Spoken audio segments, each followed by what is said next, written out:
أبي القاسم محمد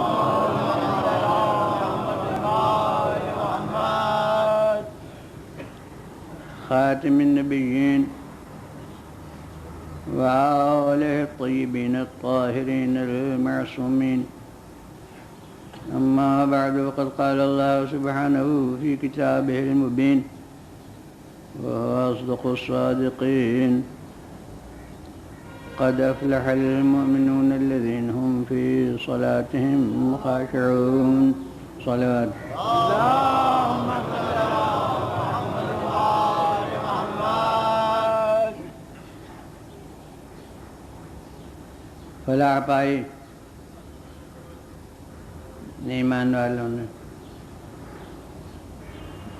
یہاں میں نے عرض کیا کہ ایمان مبہم لفظ کے طور پر استعمال ہوا ہے، مومن اور کاہے پر ایمان، اس کا ذکر یہاں نہیں ہے. وہاں سورہ بقرہ کی ابتدائی آیات میں جو آخر میں معیار فلاح بتایا ہے، وہاں شروع میں ھدی للمتقین الذین یؤمنون بالغیب، ہدایت ہے ان متقین کے لیے جو غیب پر ایمان لاتے ہیں. اس غیب میں نے کہا کہ پوری دنیا دین و ایمان داخل ہے، اور کل اس کے متعلق عرض کیا.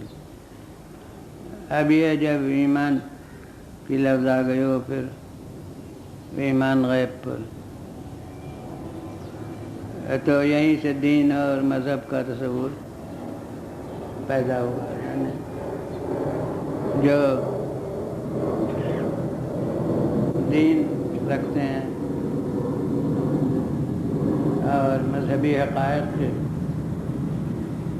ماننے والے ہیں، ان کے واسطے فلاح ہے. اب یہاں جو چیز ایک موضوع کی طرح ابھر کے سامنے آتی ہے وہ یہ ہے کہ اصل مقصد خلق خدا کی اصلاح ہے. اصل مقصد یہ ہے کہ دنیا بھلائیوں کے راستے پر آئے اور برائیوں کے راستے سے الگ ہو. تو اس کے لیے ہمارے سامنے 3 چیزیں آتی ہیں. ایک قانون،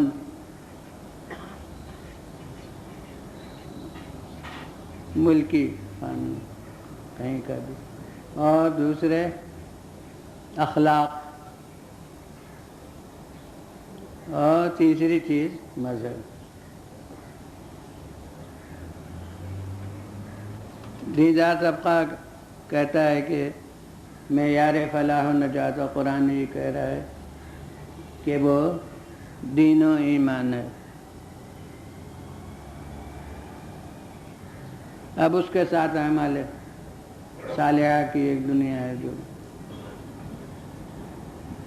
اس کا ذکر ہوتا ہے، مگر اس سب کا سرنامہ دین و ایمان. اب یہ ہے کہ آخر ان سب میں کیا مفاد کے لحاظ سے فرق کیا ہے. قانون وہ بھی انسان کو پابند بناتا ہے اور بے راہ رویوں سے روکتا ہے. تو اب وہ اسی مقصد کا حامل ہے، تو اس کے ساتھ پھر مذہب کی کیا ضرورت ہے. اخلاق وہ مستقل علم ہے، اس میں اچھائیاں بیان ہوتی ہیں اور برائیوں کا ذکر ہوتا ہے، اور اچھائیوں کی دعوت دی جاتی ہے اور برائیوں سے روکا جاتا ہے تو بس وہ نظم و ضبط و اصلاح خلق کے لیے وہ اخلاق بھی وہی کام انجام دیتا ہے، تو وہی مقصد جو ادھر قانون سے پورا ہو رہا تھا وہی اخلاق سے پورا ہو رہا ہے۔ اب آپ کہتے ہیں کہ مذہب کی ضرورت ہے، مذہب و دین میں یار فلاح و نجاح ہے، تو اب کون کمی ہے قانون میں جس کے لیے پھر مذہب کی ضرورت سمجھی جائے، اور کون کمی ہے اخلاق کے علم میں جو اس کے ساتھ مذہب کی ضرورت سمجھی جائے۔ تو اب یہ ان تین چیزوں پر تبصرہ جہاں تک کہ موقع ہوگا وہ آپ کے سامنے کیا جائے گا، قانون اور اخلاق اور مذہب۔ اب آج ایک حقیقت پر تبصرہ کرنا ہے کہ یہ جتنی چیزیں ہیں قانون، اخلاق اور مذہب، سب کا سنگ بنیاد ہے انسان کا فاعل مختار ہونا۔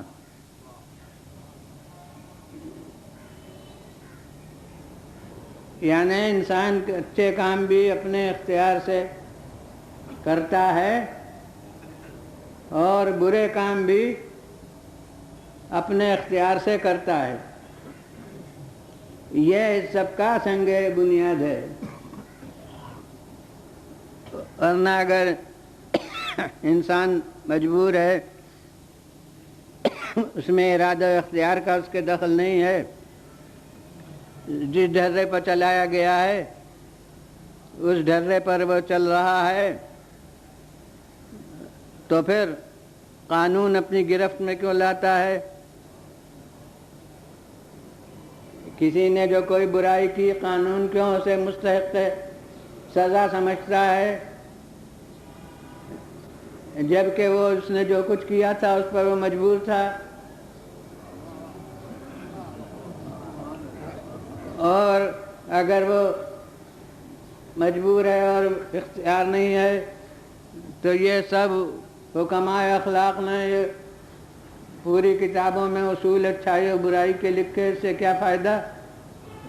وہ جسے اچھائی کرنا ہوگی وہ لازمی طور پر کرے گا، اور جسے برائی کرنا ہوگی وہ لازمی طور پر کرے گا، تو اس کو یہ بتانے سے کیا فائدہ کہ یہ اچھائی ہے اور یہ برائی ہے۔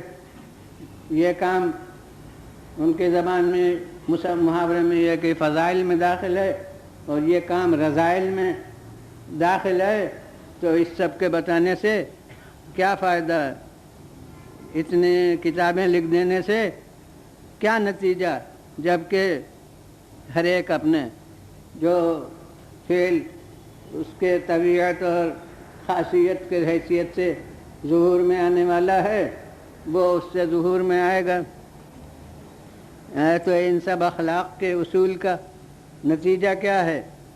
اور اسی کے ساتھ پھر یہ ہے کہ اگر اخلاق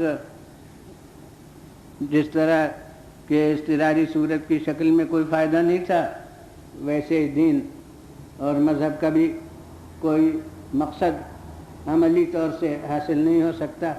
وہ اچھائی کرنا ہے تو اچھائی کرے گا، اس کے لیے احکام دینے سے کیا فائدہ، اور اگر برائی کرنا ہے تو برائی کرے گا، اس کو ممانعت کرنے سے کیا فائدہ ہے؟ یہ امر اور نہی اور وجوب و حرام، ان سب باتوں سے کوئی نتیجہ ہی نہیں جب وہ فاعل مجبور ہے۔ تو یہ نہ جانے کس مفاد سے یا کس مصلحت سے، کیونکہ اکثر افکار بھی اعلی کار سیاست بنے اور اکثر ذہن و دماغ بھی اعلی کار سیاست بنے، اور اکثر قلم و زبان بھی اعلی کار سیاست بنے، یہ نہ جانے کس مصلحت سے، لیکن اپنے برے افعال کو لوگوں کے نقد و تبصرے سے الگ کرنے کے لیے یہ عقیدہ جبر ایجاد ہوا کہ ہر ایک یہ سوچنا ہی چھوڑ دے کہ یہ جو کچھ ہو رہا ہے یہ ٹھیک ہے یا غلط ہے۔ اس کے لیے نہ جانے کتنے طرح کے اصول، کتنا لباس بدل کے اصول ایجاد ہوئے۔ مثلا ایک تصور ہم اوست کا ہو گیا کہ وہ ہر ایک جو کر رہا ہے وہ خدا کر رہا ہے، کیونکہ اللہ کے سوا کوئی اور ہے ہی نہیں، سب وہی کر رہا ہے۔ تو اس بنا کے اوپر اب یہ سوچنا بیکار ہے کہ کون اچھا کر رہا ہے اور کون برا کر رہا ہے۔ وہ ایک طرف سے کسی چور دروازے سے دین میں داخل ہو گیا، یہ ہم اوست کا تصور، اور اس کے بعد پھر افعال انسانی وہ سب ان کا کرنے والا یہ ہے ہی نہیں۔ وہ نماز پڑھ رہا ہے تو یہ عمل خدا کر رہا ہے، اس کے اندر وہ عمل یہ اپنا کر رہا ہے۔ اور اگر کوئی شراب پی رہا ہے تو وہ اس کا عمل نہیں ہے، وہ اللہ کا عمل ہے جو اس نے اس میں خلق کیا ہے۔ اگر کہہ دو گے کہ انسان اپنے افعال کا خالق ہے تو شرک لازم ہے۔ اس کے معنی یہ ہے کہ خالق بس وہ نہیں ہے، ہم بھی اپنے افعال کے خالق ہیں، تو گویا ہم شریک خدا ہو گئے۔ لہذا یہ ہرگز نہ کہو کہ ہم اپنے افعال کے خالق ہیں، جو ہمارے اچھے افعال ہیں ان کا بھی خالق خدا ہے، اور جو ہمارے برے افعال ہیں ان کا بھی خالق خدا ہے۔ لہذا جب ہمارے اچھے و برے افعال سب کا خالق ہوئے تو ہم کو کہنا کہ ہم ذمہ دار ہیں ان افعال کے، یہ غلط ہے۔ اچھائیاں بھی اسی کی طرف سے ہیں اور برائیاں بھی اسی کی طرف سے ہیں، اور اس لیے خصوصاً کرسی اقتدار پر جو ہے اسے تو یہ دیکھو ہی نہ کہ وہ اچھا کر رہا ہے یا برا کر رہا ہے، کیونکہ وہ تو ذل اللہ ہے، وہ تو سایہ ہے اللہ کا، لقب ہو گیا ذل اللہ ارباب اقتدار کا۔ ذل اللہ کے معنی ہے کہ جیسے ہمارے پرچھائی ہے کہ ہم جھکے ہیں تو وہ پرچھائی نظر آ رہی ہے جھکی ہوئی، اور ہم کھڑے ہوئے تو وہ پرچھائی نظر آنے لگی کھڑی ہوئی۔ اسی طرح سے یہ انسان ہیں، یہ پرچھائی ہیں معاذ اللہ اللہ کی۔ لہذا جو یہ کام کر رہے ہیں وہ در حقیقت یہ تھوڑی کر رہے ہیں کہ یہ اللہ کر رہا ہے۔ یہ سب نہ جانے کتنے قسم کی چیزیں تھیں، انجیکشن تھے دماغ انسانی کو بے حس بنانے کے لیے،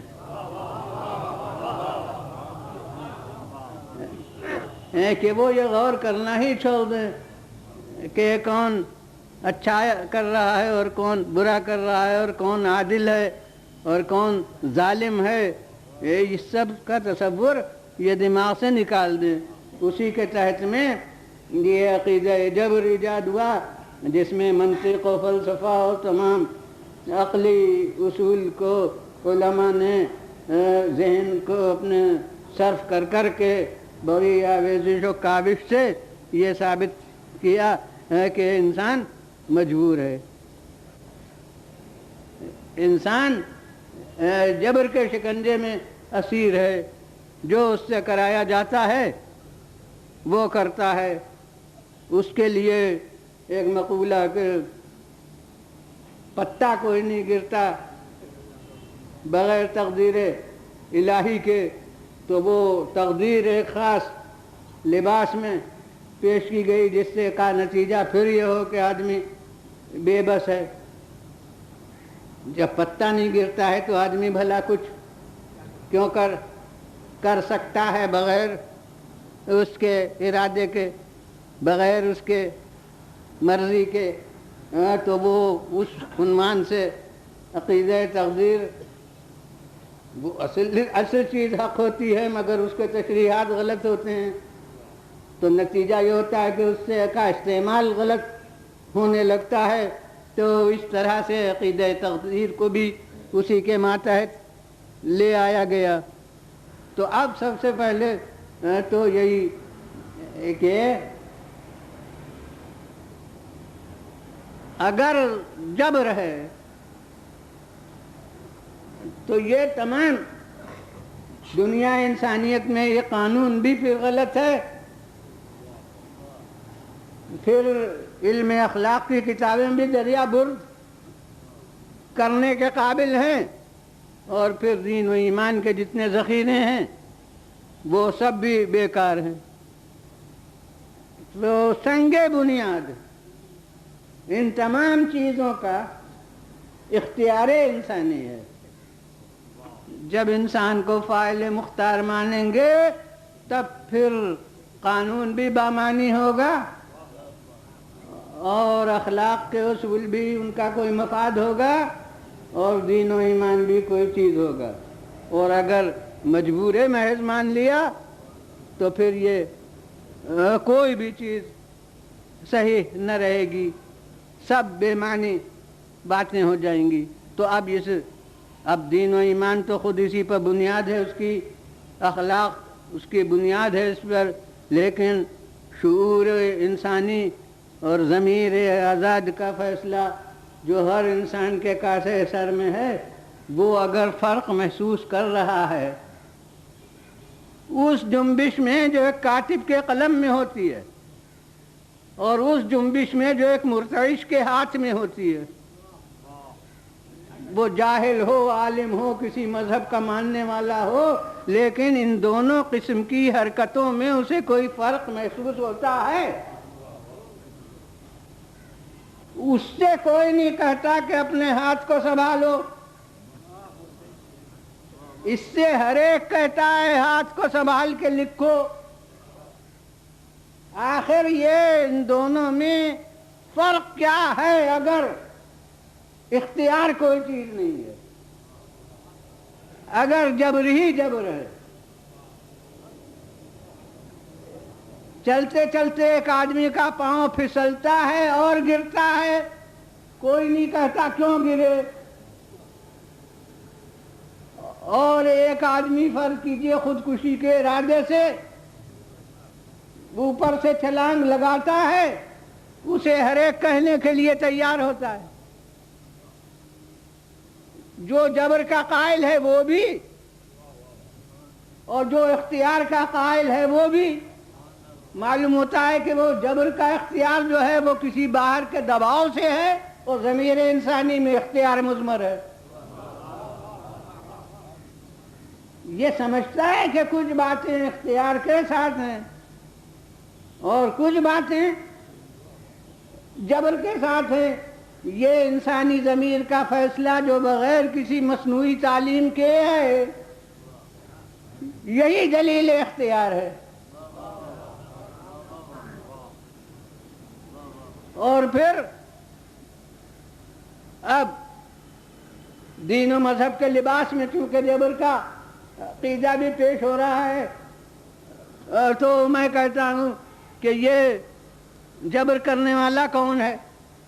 کیونکہ یہ دیندار طبقہ کہہ رہا ہے تو وہ ظاہر ہے کہ اصل خدا کو مانتا ہے، کہتا ہے کہ خدا در حقیقت اپنے ارادے سے ہر بات کرتا ہے.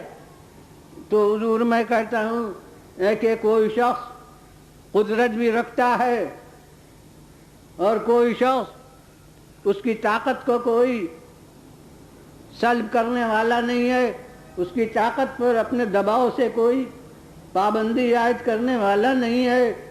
تو آخر اپنی مرضی کے خلاف پھر وہ عمل کیوں کرے گا؟ ہم بھی اپنی مرضی کے خلاف نہیں کرنا چاہتے، مگر ہم اکثر حالات سے مجبور ہو جاتے ہیں، ہم اکثر دوسروں کے دباؤ سے مجبور ہو جاتے ہیں. لیکن وہ قادر مطلق جو جس پر کسی کا دباؤ نہیں ہو سکتا، وہ قادر مطلق جس پر کسی دوسرے کا جبر عائد نہیں ہو سکتا، وہ تو مختار ہے. آپ مجبور ہیں.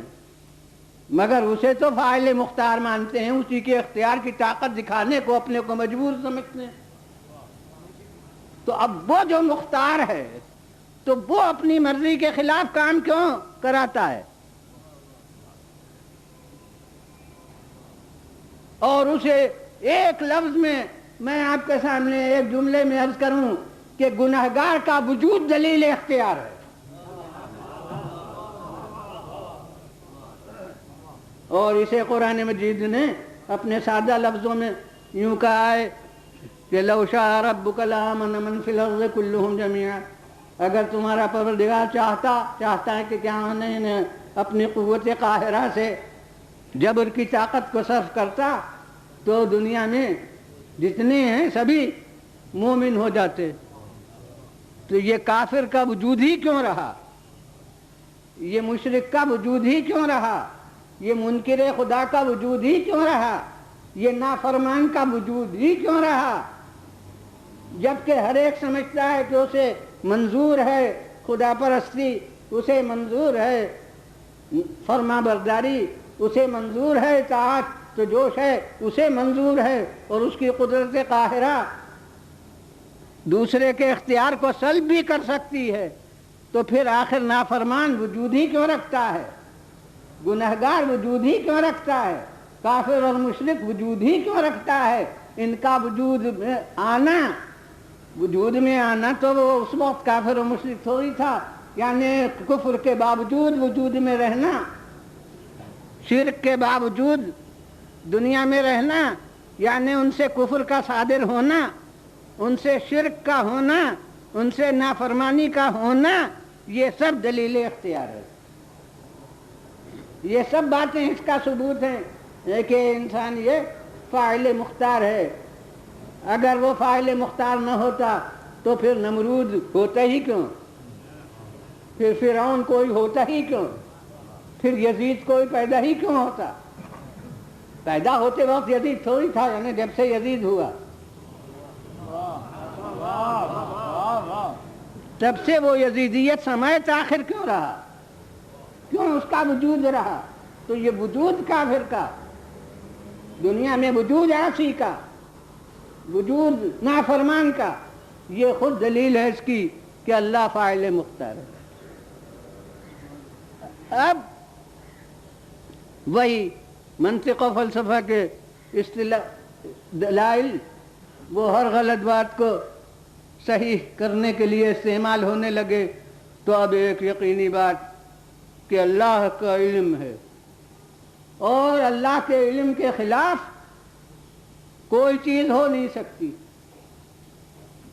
لہذا جس کے متعلق اسے معلوم ہے کہ یہ شراب پیے گا، اب ناممکن ہے کہ وہ شراب نہ پیے۔ جس کے متعلق معلوم ہے کہ وہ بت پرستی کرے گا، اب ناممکن ہے کہ وہ بت پرستی نہ کرے۔ کسی شاعر نے کہہ بھی دیا تھا کہ تیرے علم میں شراب پینا ہے تو اگر نہ پیوں تو علم خدا جہل بود، پھر خدا کا علم جہل ہو جائے گا، لہذا بڑا احسان ہے ان کا کہ اللہ کو عالم یہ اپنے عمل سے ثابت کرتے ہیں۔ دیکھیے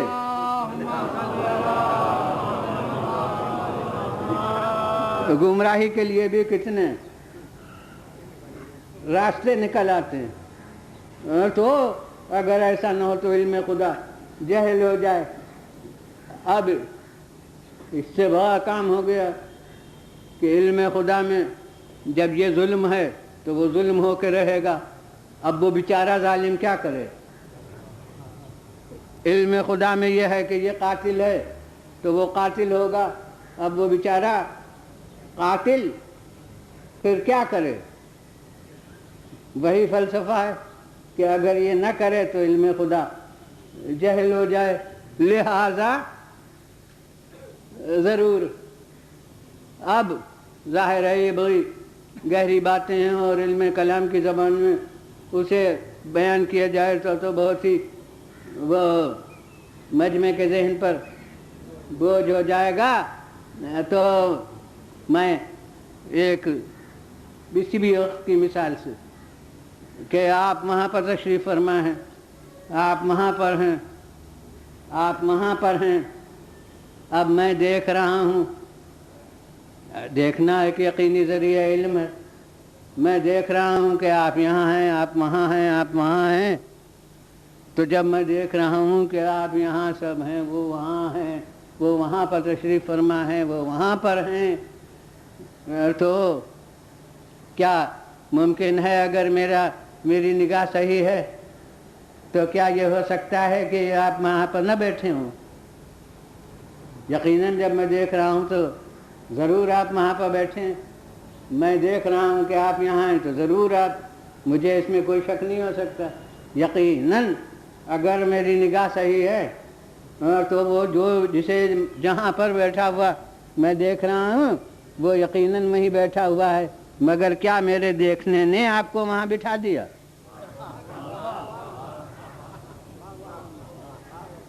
میرا دیکھنا ضرور مطابق واقعہ ہے، میرا علم یقیناً صحیح ہے، لیکن یہ نہیں ہے کہ میرا علم آپ کے بیٹھنے کا سبب ہے،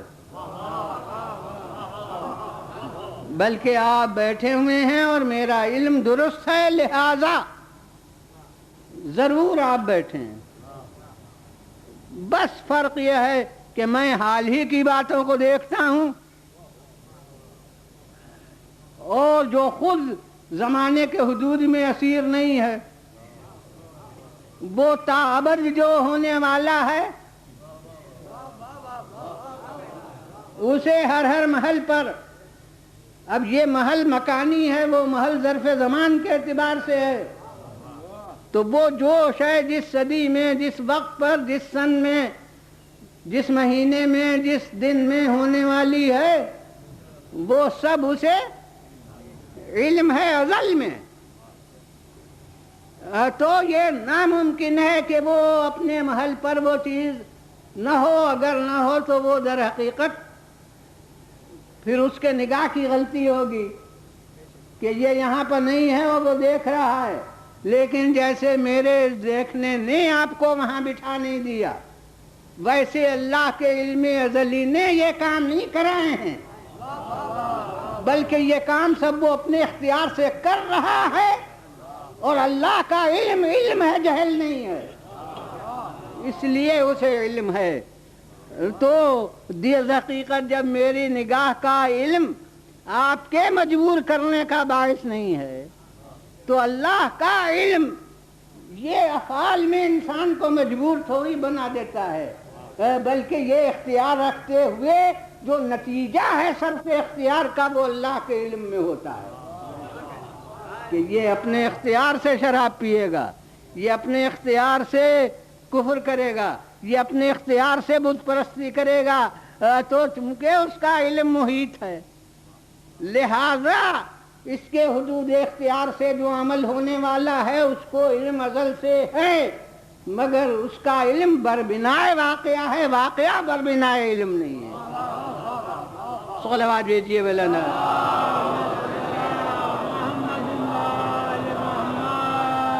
پھر بلند آواز سے صلوات۔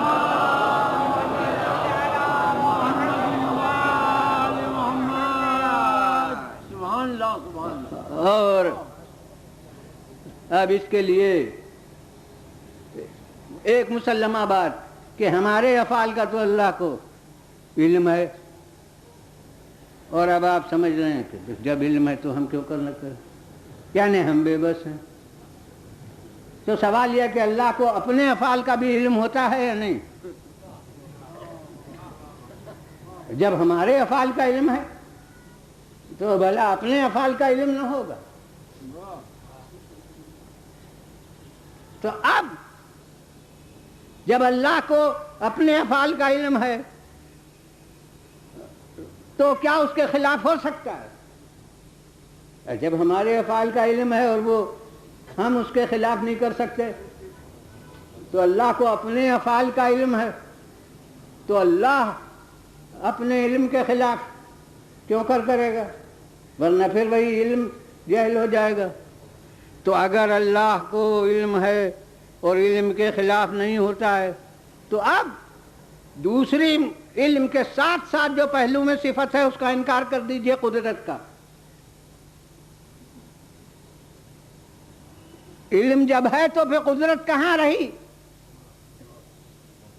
علم تو بقول آپ کے مجبور کر دیتا ہے، اور جو چیز مجبوری کے تحت ہو وہ قدرت کے ساتھ کہاں ہوتی ہے؟ تو اگر اللہ کو اپنے افعال کا علم ہے اور علم ہوتے ہوئے قدرت بھی ہے، تو ہمارے افعال کا بھی علم ہے اور علم ہوتے ہوئے ہمیں اختیار بھی ہے۔ صلوات دیجیے مولانا، پھر بلند آواز سے صلوات۔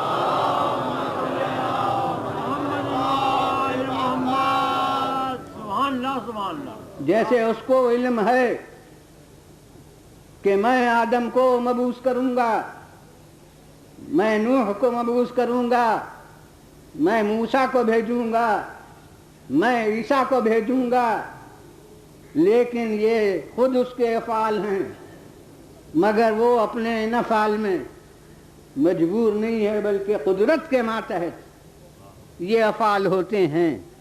تو جس طرح اپنے افعال کے لیے اس کو معلوم ہے کہ یہ میں مبعوث کروں گا، میں بھیجوں گا آدم کو، میں بھیجوں گا نوح کو، اسی طرح اسے یہ بھی معلوم ہے کہ ایک وقت دنیا آپس میں ایکا کر کے کسی کو صاحب اقتدار بنا دے گی، ایک وقت میں اجماع کر کے کسی کو تخت پر بٹھا دے گی کسی نام سے، مقدس نام سے، ایک وقت شورا کر کے کسی کو برسر اقتدار بٹھا دے گی۔ تو جس طرح اپنے افعال کا اسے علم ہے، اسی طرح دنیا کے افعال کا بھی علم ہے کہ دنیا اپنے افعال سے ان لوگوں کو برسر اقتدار لائے گی۔ تو جس طرح اس کا علم ہونا، اس کے معنی یہ نہیں ہے کہ اس نے اپنی قدرت سے آدم کو نہیں بھیجا، اپنی قدرت سے اس نے موسیٰ کو نہیں بھیجا، اسی طرح دنیا والوں کے افعال کا اسے علم ہونا وہ اس کا باعث نہیں ہے کہ یہ دنیا مجبور ہو گئی، بلکہ جیسے اس نے اپنے اقتدار کے ماتحت، اپنی قدرت کے ماتحت انہیں بھیجا جنہیں وہ سمجھتا ہے اس لائق، ویسے دنیا والوں نے جن کو سمجھا اپنے مطلب کا۔ اور اگر عوامی زبان میں کہوں تو جس نے سمجھا جس کو اپنے گاؤں کا،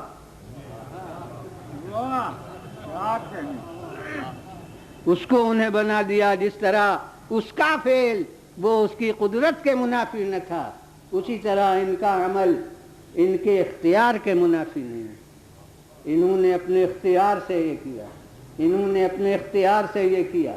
اس نے موسیٰ کو بھیجا، اسباب دنیا نے فرعون کو کھڑا کر دیا،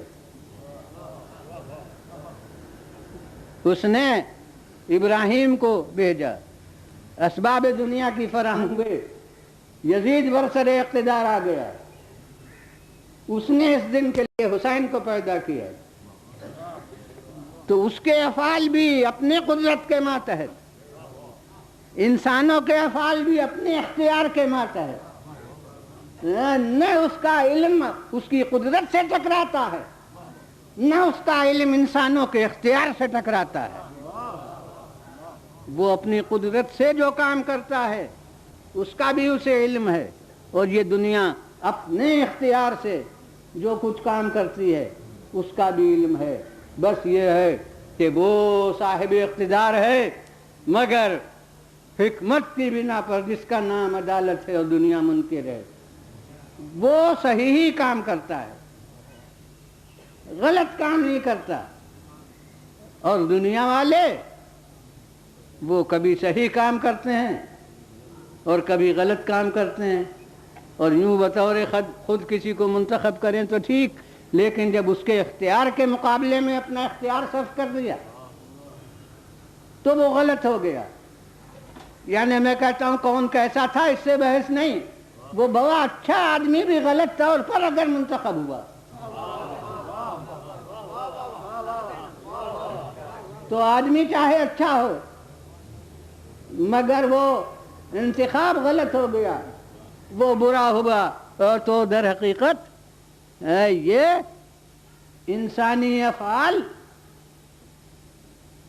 اختیار کو قائم رکھتے ہوئے علم الہی میں اسی طرح ہیں جس طرح اس کے افعال جو قدرت کی بنا پر ہیں وہ اس کے علم میں ہیں، اور اب جس طرح اس کا علم وہ مجرموں کو ان کے جرم میں معافی کا باعث نہیں ہوتا کہ اب یہ مجبور تھے کیا کریں،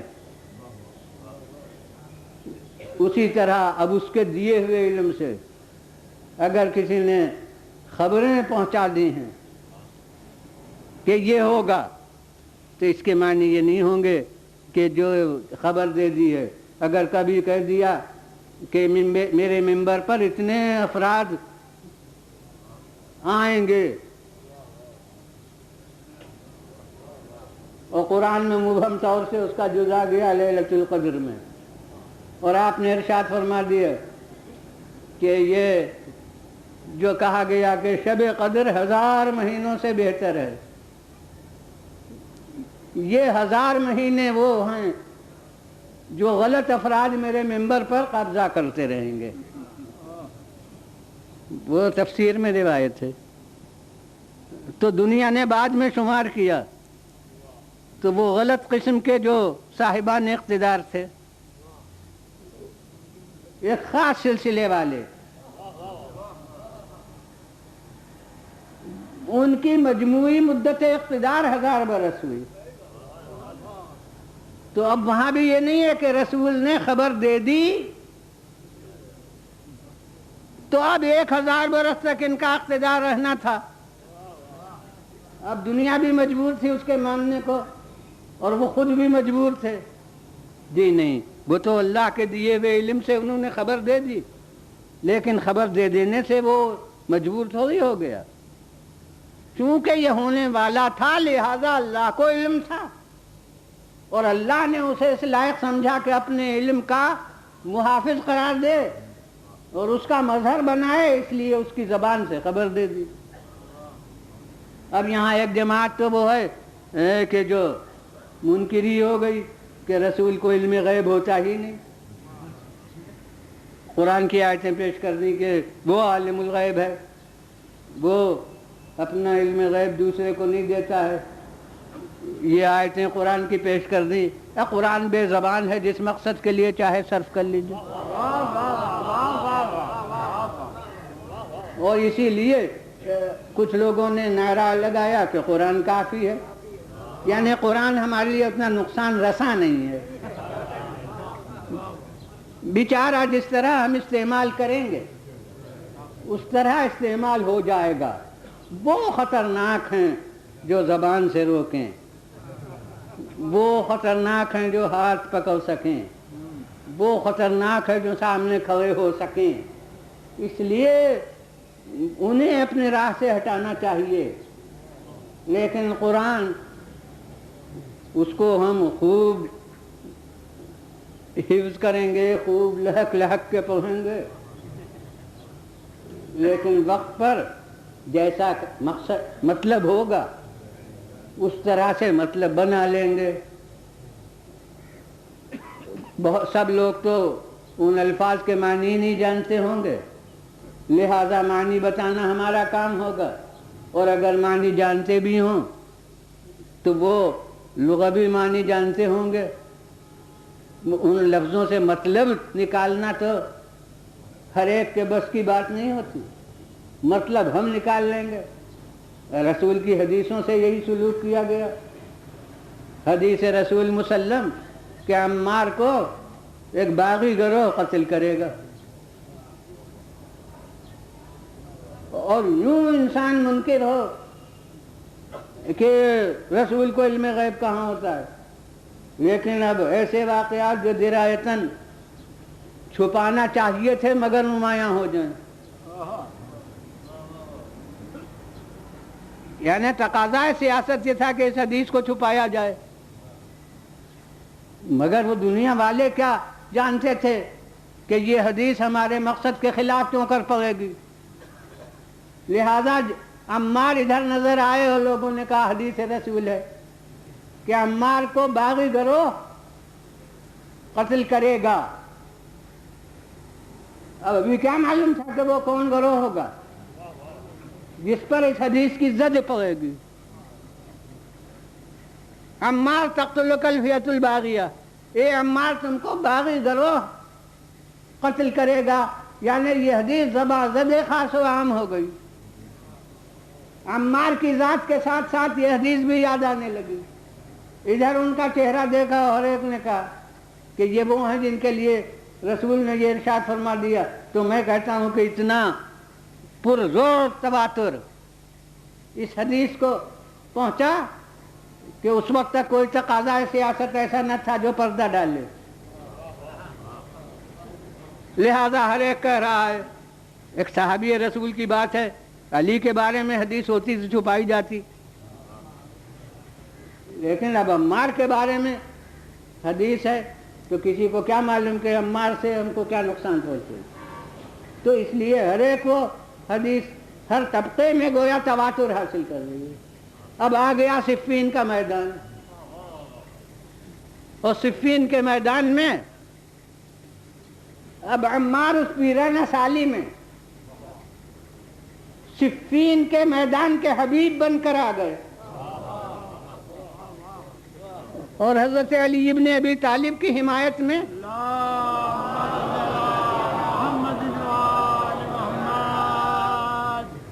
انہوں نے جہاد کیا اور مخالف گروہ کے ہاتھ سے قتل ہو گئے. اب حدیث اتنی پرزور تھی کہ خود اس جماعت میں، حالانکہ ان میں بہت سے جاہل تھے جن کو رشتے تک اہل بیت کے معلوم نہ تھے، مگر وہ تو اہل بیت سے بے خبر رکھا گیا تھا، اصحاب کی شخصیتوں سے بے خبر تھوڑی رکھا گیا تھا. لہذا اس فوج میں تہلکہ پڑ گیا. جنہیں علی کے مقابلہ کرنے میں اپنی حقانیت مجروح ہوتے نہیں نظر آئی،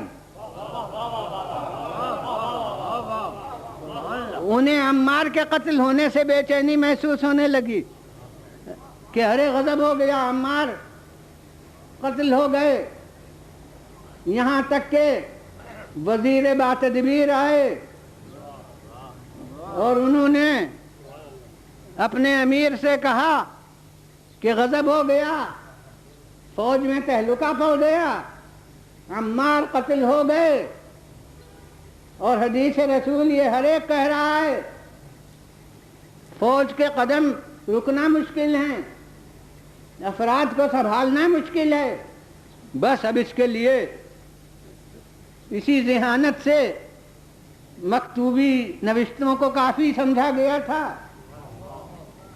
لہذا کہہ دیا گیا کہ ہاں حدیث تو صحیح ہے مگر ان لوگوں کو سمجھا دو کہ قاتل وہ ہے جو اپنے ساتھ ایسے خطرناک موقع پر لایا.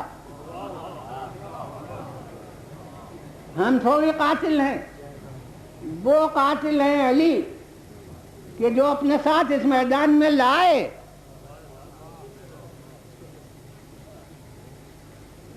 اب یہ وہ ذہین پورا طبقہ جیسے مطمئن ہو گیا، اس جواب پر کہ ہاں بالکل ٹھیک ہے، بالکل ٹھیک ہے، صحیح ہے. ہاں حضرت علی ابن ابی طالب علیہ السلام نے جب سنا کہ یوں سمجھایا گیا تو آپ نے فرمایا کہ ہاں پھر حمزہ کے قاتل رسول اللہ ہوں گے.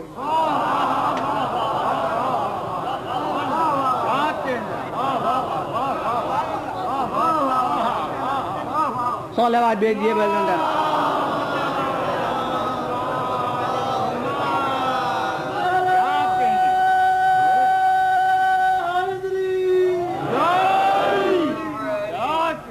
پھر بلند آواز سے صلوات بھیجیے.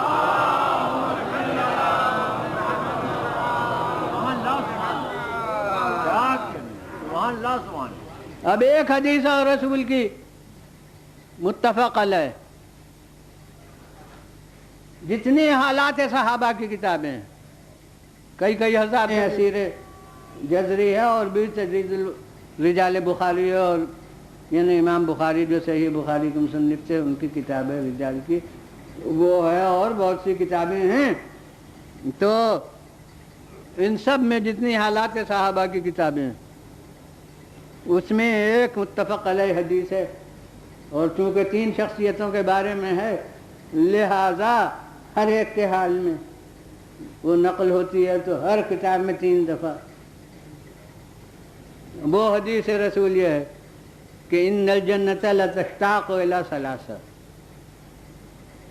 سلمان و ابی ذر والمقداد، جنت 3 آدمیوں کی مشتاق ہے، ایک سلمان اور ایک ابو ذر اور ایک مقداد۔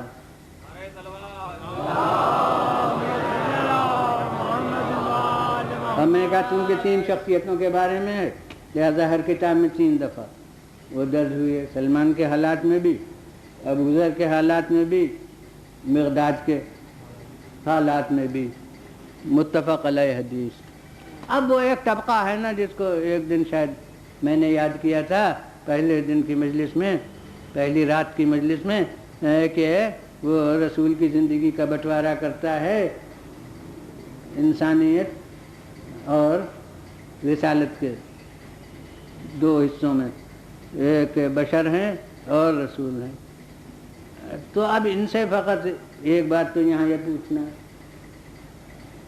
اہل بیت کے بارے میں جو حدیثیں ہیں ان کو اس وقت نہیں پیش کرنا ہے، ان میں بہت سوں کو کہتے ہیں کہ اپنے بیٹوں کو، اپنے نواسوں کو چاہتے تھے، اپنی بیٹی کو بہت چاہتے تھے۔ یہ سب بیٹی اور نواسے باتیں صحیح ہیں، مگر اس سب کو کہہ کے اس کو بشریت پر ڈھالنا چاہتے ہیں، یہ رشتے دکھا کے۔ تو اب سلمان اور ابو ذر اور مقداد کے بارے میں یہ حدیث ہے، تو اب ممکن ہے کوئی پہلو بشریت کا پیدا کیا جائے، تو اس لیے بس ایک سوال ہے، وہ سوال بعض حدیثوں میں جو اہل بیت کے بارے میں ہے اس میں بھی آتا ہے، اور وہ یہ ہے کہ کسی مسلمان سے میں پوچھوں گا جو بشریت کو بہت نمایاں کرتا ہو، اور وہ بشریت بہرحال اپنی جگہ تو ہے مگر بھئی اپنے مفاد سے نمایاں کرنا اور بات ہے، تو وہ بہت زیادہ اسے زبان پر لاتا ہو، تو میں اس سے یہ سوال کروں گا اصولی کہ جنت کے بارے میں جو بات کہی جائے ہر ایک صاحب عقل محسوس کرے گا، اور یاد رکھیے کہ دین صاحبان عقل ہی کے لیے ہے، تو ہر صاحب عقل محسوس کرے گا کہ ہاں بشریت جنت کے بارے میں جا کے کیا کام کرے گی۔ تو جنت کے بارے میں ارشاد فرمایا ہر مسلمان تو مشتاق جنت ہے، لیکن آپ ارشاد فرماتے ہیں کہ یہ 3 وہ ہیں کہ جن کی جنت مشتاق ہے، اور جنت چونکہ آخر وقت کے حالت سے متعلق ہے،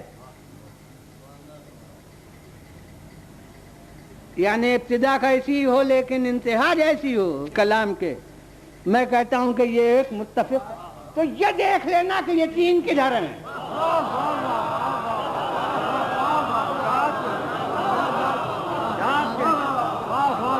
صلوات بھیجیے بلند آواز۔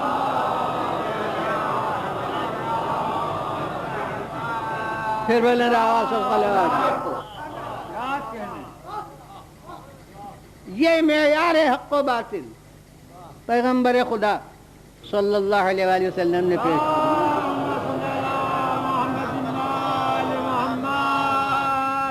اور اسی طرح جو متفق علیہ حدیثیں ہیں، تقاضا سیاست جن کے چھپانے کا متقاضی تھا، ان کو تفصیل سے نیت کرنا ہے۔ اب ہر مجلس تھوڑی اتنی پڑھی جائے گی جیسی کل کی مجلس، جتنا وقت اس میں صرف ہوا روز تھوڑی صرف کرنا ہے۔ تو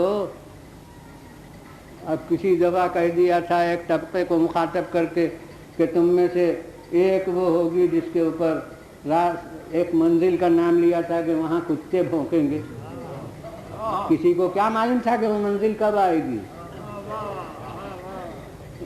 وہ کس جہاد میں آئے گی، لہذا وہ نقل ہوتی رہی، آپس میں بطور مذاق بھی زبانوں پر آتی رہی، جنہیں چھپانے کی ضرورت تھی وہ بھی نمایاں کرتے رہے.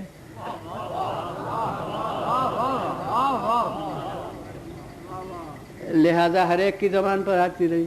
اب وہ آ گئی وہ منزل. ایک مہم میں جبکہ بنام جہاد قدم آگے بڑھایا تھا، اسے مستثنا اپنے اتحاد سے کر لیا کہ قرآن نے کہا ہے کہ گھر میں بیٹھو، لیکن ایسی دینی مہم آ جائے تو پھر اس وقت میں تھوڑی یہ حکم ہے. تو اب اس لیے ضرورت تھی کہ رسول کی طرف کا کوئی کانٹا رہے وہاں بھی، جو تول کر بتا دے کہ یہ جہاد حق ہے یا جہاد باطل ہے. تو اس کے وقت کے لیے یہ حدیث برسر راہ کی حدیث، یہ ارشاد فرما دیجیے. تو اب کتے بھونکنے لگے، تو اب اس حدیث نے کتوں کو تھوڑی بہکایا بھونکایا. اب بھائی موضوع حدیث نے بھونکایا تھوڑی کتوں کو، تو وہ تو بھونکنے والے تھے. اس لیے اللہ کے دیے ہوئے علم سے پیغمبر نے فرما دیا کہ وہ بھونکیں گے. تو جیسے ان کے کہنے سے وہ بھونکنے نہیں لگے، ویسے ہی جو بہک رہے ہیں ان کے کہنے سے نہیں بہکیں گے. نہ بھونکنے والے جانور ان کے ارشاد کی بنا پر بھونک رہے ہیں، اور نہ انسان نما گمراہ وہ ان کے خبر دینے کی وجہ سے گمراہ ہو رہے ہیں.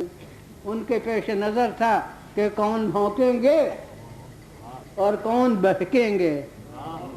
انہوں نے کہہ دیا کہ دیکھو یہ دو چھوڑتا ہوں، ان کا دامن پکڑے رہو گے تو کبھی نہیں بہکو گے،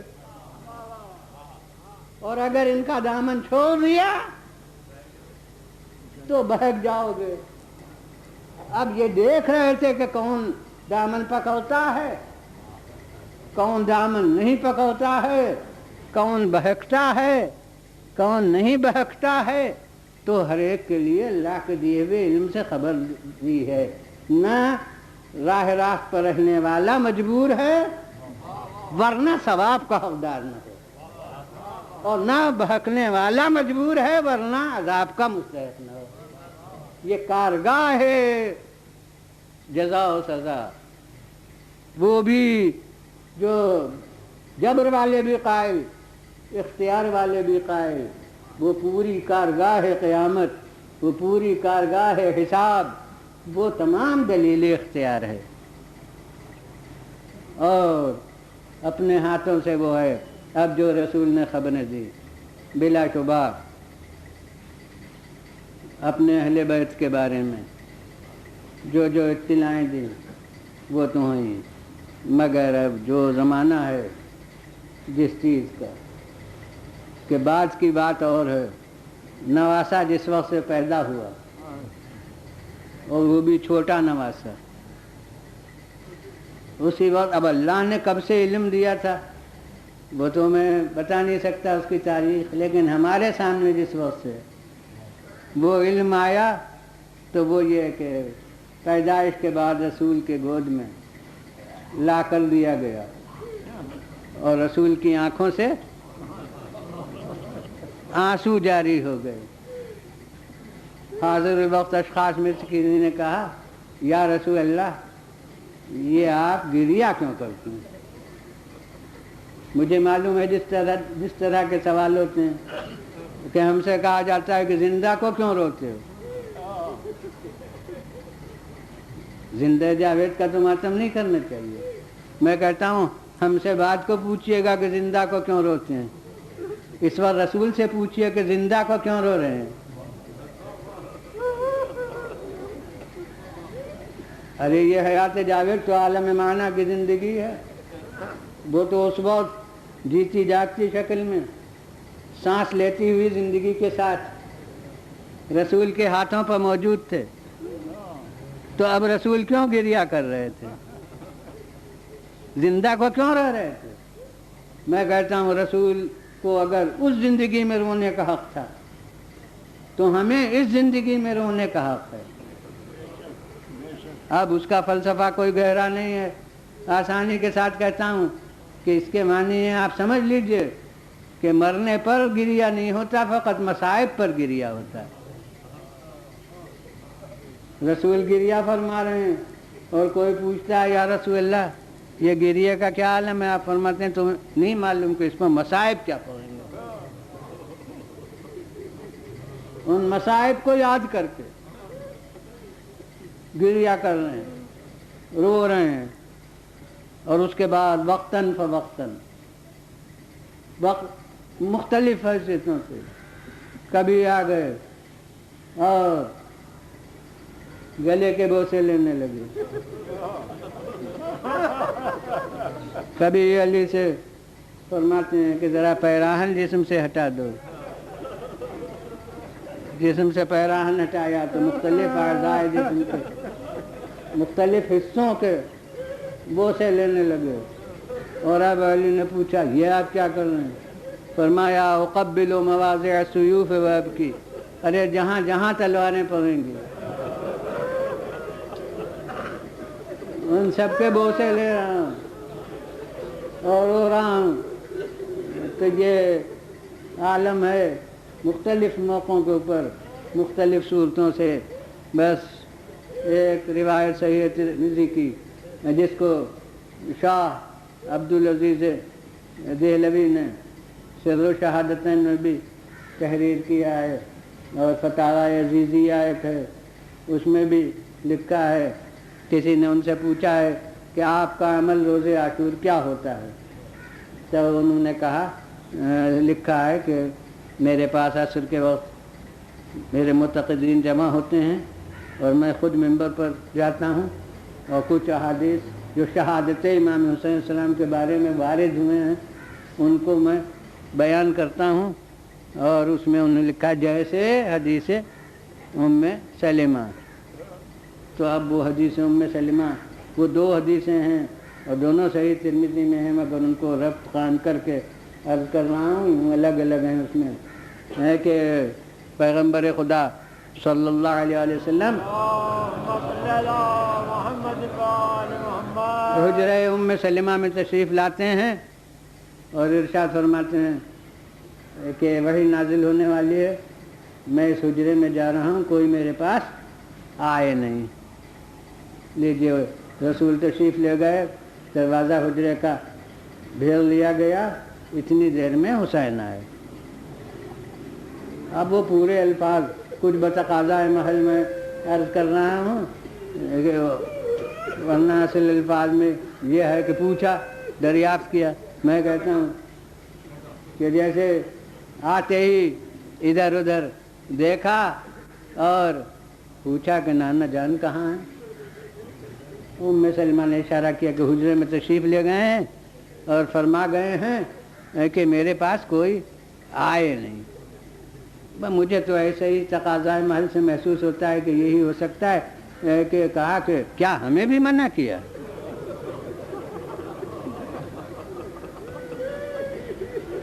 ماشاء اللہ، عزکم اللہ۔ ابھی مصائب بیان نہیں ہوئے، آپ حضرات نے استقبال مصائب شروع کر دیا۔ کیا ہمیں بھی منع کیا؟ اب کچھ تو ایسے ہی کہا تھا کہ رسول نے سن لیا جملہ کہ حسین کیا کہہ رہے ہیں، کہ آپ کی آواز آئی کہ ام سلمہ میرے حسین کو آنے دو۔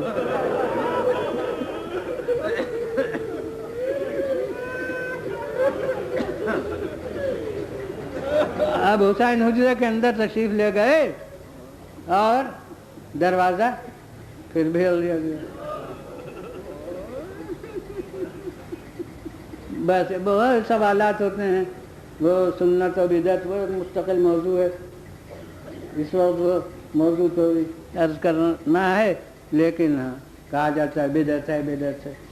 تو بدعت کون ہوتی ہے؟ جو نہ قول رسول میں اس کا شاہد ہو، نہ عمل رسول میں ہو، اور نہ تقریر رسول، تقریر رسول کے معنی کوئی دوسرا کوئی کام کرے اور رسول، تو وہ سب اس وقت عرض کرنا نہیں ہے، غرض یہ کہ اب یہاں رسول جو حجرے میں ہیں اور حسین اندر ہے، تو جناب ام سلمہ کہتی ہیں کہ میں نے محسوس کیا کہ رسول گریہ فرما رہے۔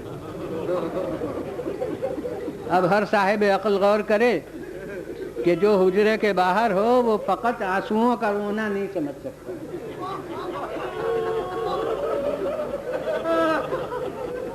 ماننا پڑے گا کہ آواز سے، بغیر آواز کے باہر سے علم نہیں ہو سکتا کہ گریہ فرما رہے ہیں۔ اب جناب ام سلمہ جیسے بے چین ہو گئیں اور ارشاد فرمایا کہ میں اب آ سکتی ہوں۔ فرمایا ہاں اب آ سکتی ہو، یعنی جو وحی نازل ہونا تھی وہ ہو چکی۔ اب ام سلمہ گئیں تو وہ بتلاتی ہیں کہ میں نے دیکھا کہ حسین رسول کے سینے مبارک پر ہیں اور پیغمبر کی مٹھی میں کوئی چیز ہے اور حضرت زار زار گریہ فرما رہے ہیں۔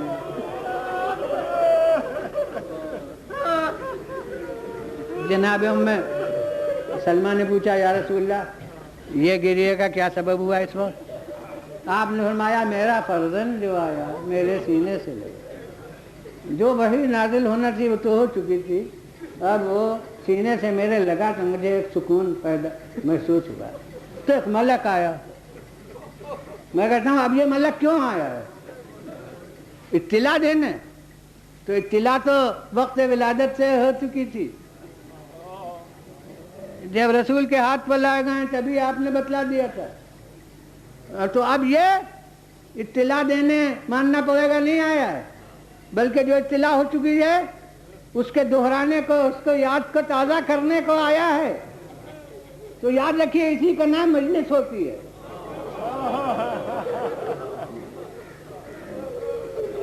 مجلس مصائب سے آگاہ کرنے کو، خبر دینے کو نہیں ہوتی، جو باتیں معلوم ہیں ان کے ذکر دہرانے کے لیے ہوتی ہے۔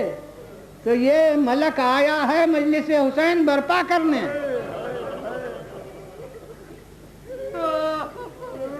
اور اب جیسے ہمارے بیان میں تمہید مجلس ہوتی ہے، جس طرح سید سجاد نے اپنے مجلس میں پہلے دن عرض کر چکا کہ وہ قصاب سے پوچھا تھا کہ کیا کر رہے ہو، تو وہ تمہید مجلس تھی، تو اسی طرح اپنی نوعیت کے اعتبار سے محل بدلنے کے ساتھ ملک آ کے پوچھتا ہے رسول اللہ سے کہ کیوں آپ اس بچے کو چاہتے ہیں؟ اور رسول فرماتے ہیں ہاں خدا گواہ ہے کہ کتنا چاہتا ہوں۔ میں کہتا ہوں اپنے نواسے کو چاہتے ہیں تو خدا کو گواہ کرنے کی کیا ضرورت؟ یہ گواہ کرنا بتاتا ہے کہ یہ کوئی فریضہ رسالت ہے۔ اللہ گواہ ہے کہ کتنا چاہتا ہوں۔ بس تمہید مصائب ختم ہوئی، اب ربط مصائب ہے، اگرتا تو پھر یاد کر لیجئے یہی آپ کا فرزند ہے، یہی آپ کا فرزند ہے جو آپ کے دین کی نصرت میں یہ مصائب اٹھائے گا۔ اب ذرا تفصیل سے ان مصائب کا تذکرہ کر دیا۔ میں کہتا ہوں کہ مجلس میں کیا ہوتا ہے، ایک کردار ذاکر کا ہوتا ہے، ایک کردار سامعین کا ہوتا ہے۔ تو جب ملک کہہ رہا ہے، بیان کر رہا ہے، تو ملک ذاکر ہے اور رسول اللہ اس کے سامع ہیں، سننے والے ہیں۔ اور اب جو رسول بیان کر رہے ہیں تو پیغمبر ذاکر ہیں اور ام سلمہ اور خود حسین سامعین میں ہیں۔ تو میں کہتا ہوں کہ مجلس کے یہی دو کردار ہیں، ایک ذاکر کا ہوتا ہے، ایک سامعین کا ہوتا ہے۔ تو جو ذاکر کا کردار ہے وہ بھی عمل رسول، جو سامعین کا کردار ہے وہ بھی عمل رسول۔ تو ہر جز تو سنت ہے، بدعت قدم کہاں رکھے گی؟ اور ہاں اب ملک پوچھتا ہے یا رسول اللہ کیا وہ زمین آپ دیکھنا چاہتے ہیں؟ دیکھیے اب یہ زیارت کربلا کی سنت قائم ہو رہی ہے۔ اب ہر ایک کو تمنا ہے، رکاوٹیں آج کل بہت ہیں. خداوند عالم آزادی کے ساتھ ہر ایک کو یہ سعادت حاصل کرنا نصیب کرے کہ وہ پوچھتا ہے کہ کیا دیکھنا چاہتے ہیں اس سرزمین، اور رسول فرماتے ہیں ہاں بے شک دیکھنا چاہتے ہیں. تو یہ ملک نے اشارہ کیا، سرزمین کربلا سامنے نمودار ہوئی. اس نے اب اشارہ کر کر کے بتایا کہ وہ جگہ وہ ہے، وہ جہاں دوسری کو حسین پہنچے ہیں. اب وہ پورا نقشہ کھینچ دیا کہ وہاں خیمے نصب ہوں گے، وہاں قتل گاہ ہوگی، وہاں یہ ہوگا، وہاں سب تفصیل کے ساتھ بیان کر دیا. مرقع کربلا پیش کر دیا، اور اس کے بعد خاک کی ایک مٹھی لے کر اور رسول کو دی. یہ صحیح ترمذی میں ہے، سیاہ ستہ میں داخل ہے صحیح ترمذی. اور کہا کہ جب یہ خاک خون ہو جائے تو سمجھیے گا کہ آپ کا فرزند شہید ہو گیا. اس وقت پیغمبر کی مٹھی میں وہی خاک تھی. آپ نے ام سلمہ کو سپرد فرمائی اور ارشاد کیا جب یہ خاک خون ہو جائے اسے تم رکھو. میں کہتا ہوں یہ ام سلمہ کے سپرد کرنا یہ اللہ کے دیے ہوئے علم سے بتانا تھا کہ تم زندہ ہوگی. ام سلمہ کو سپرد کر دی. یہ ایک حدیث ختم ہوئی اس کی.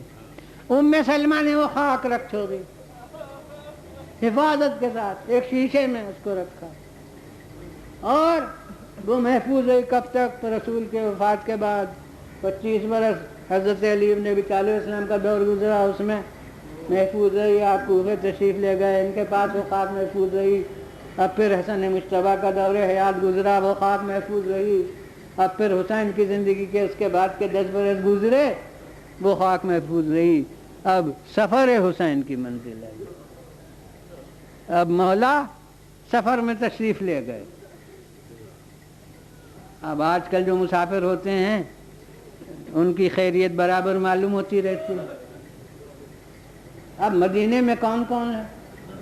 ایک تو یہی چاہنے والی نانی، اور ایک وہ خاتون معظمہ ہے جس نے 4 شعر اپنے حسین کے ساتھ بھیج دیے.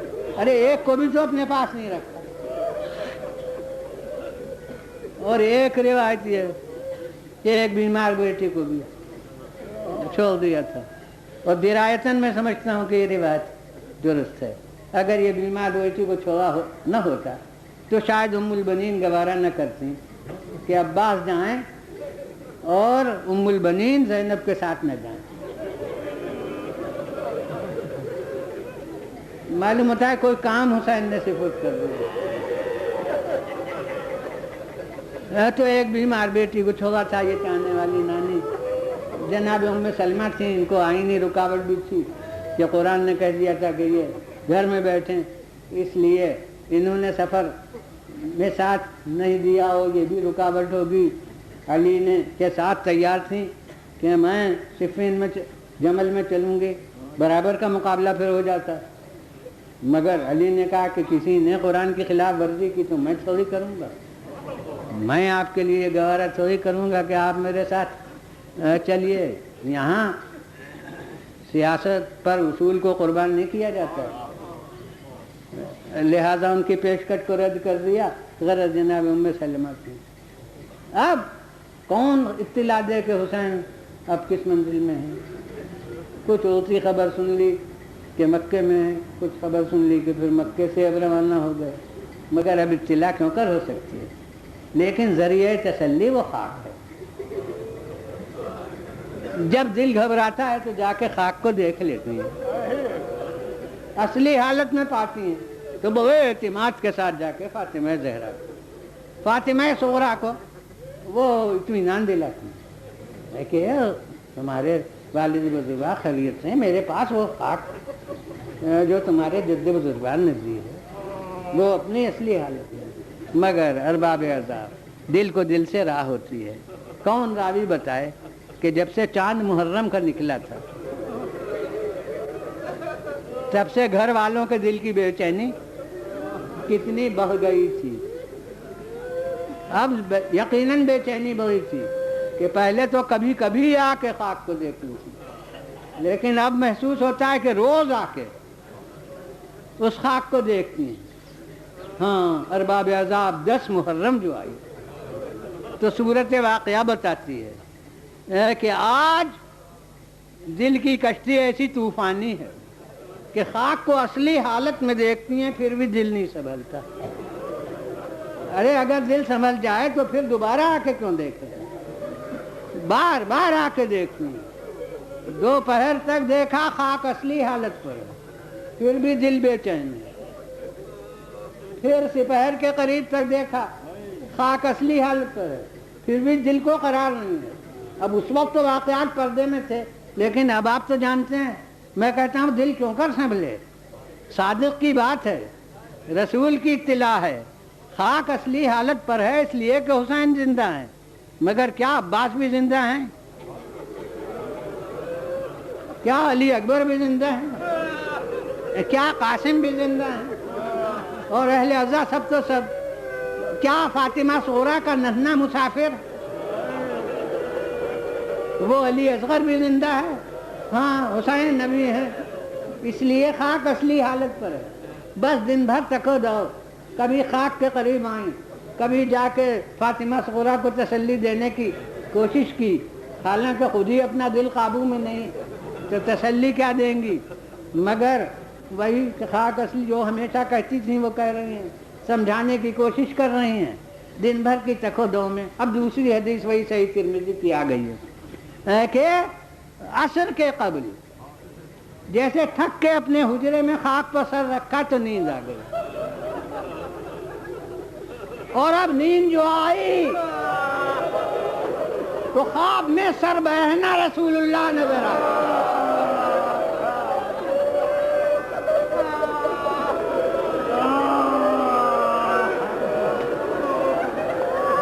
اب دنیا محسوس کرے کہ غم حسین میں سربرہنا ہونا بھی بدعت نہیں ہے. اشعث اغبر بیدہ قارورتان، بال بکھرے ہوئے،